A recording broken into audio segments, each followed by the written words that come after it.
Hi, I'm Officer Beliveau with Laconia Police Department, and today I'll be reading A Camping Spree with Mr. Magee by Chris Van Dusen. Early one morning at 7:03, Mr. Magee and his little dog Dee packed up the camper and hitched up the load, hopped in the Rambler, and then hit the road. They drove up to the mountains far from the sea for 2 nights of camping, or possibly 3.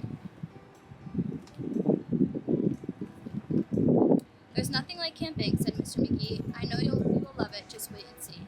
The views are fantastic, there's hardly a sound. Aside from the wildlife, there's no one around.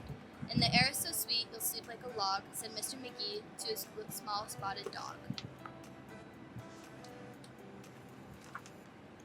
A few hours later, they took a sharp right and found a great spot to lay camp for the night. It was high on a hill with a beautiful view of Mount Adams, Mount Lincoln, and Jefferson too. But perhaps the most wonderful feature of all was the brook that ran over a steep waterfall. Dee gathered pine cones and branches and logs. Magee made a campfire and cooked some hot dogs.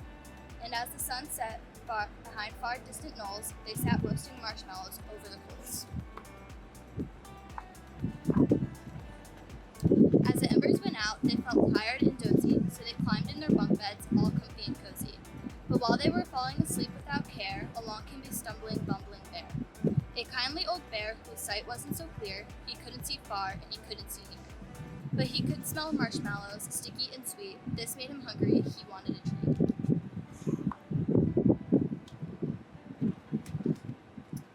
He sniffed out the place where the marshmallows lay, but the car and the camper were in Bear's way.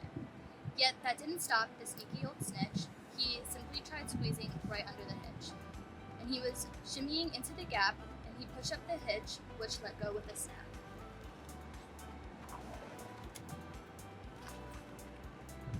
Now that the camper and car were untied, they started to roll down the rocky hillside.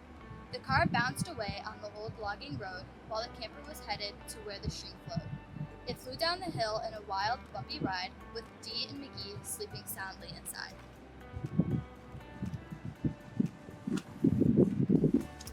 They were snoring and snoozing, enjoying a dream, when splash went the camper right into the stream.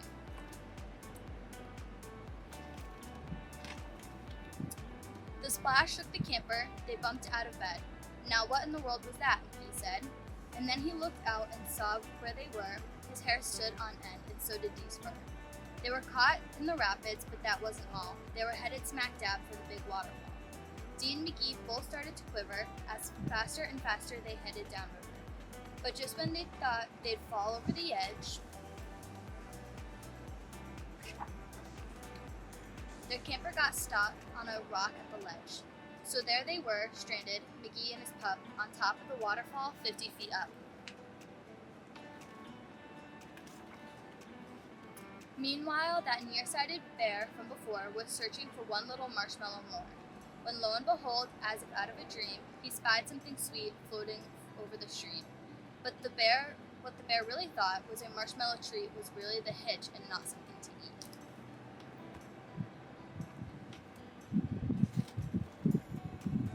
The bear was determined to capture his prize, so he jumped in the water right up to his thighs.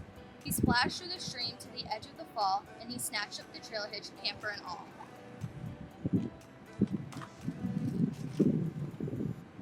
Dee felt a tug, and Magee heard a knock as the bear pulled the camper right off the rock.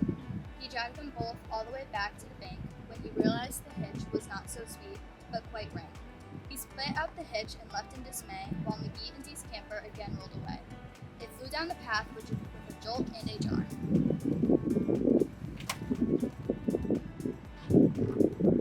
And stopped in some bushes right next to the car. Dee popped her head out.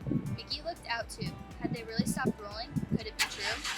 At last things were quiet and peaceful and still. They hooked up the hitch and drove off down the hill. On the way home, Magee said to Dee, "That trip wasn't quite like I thought it would be." So when they got home with the sky turning red,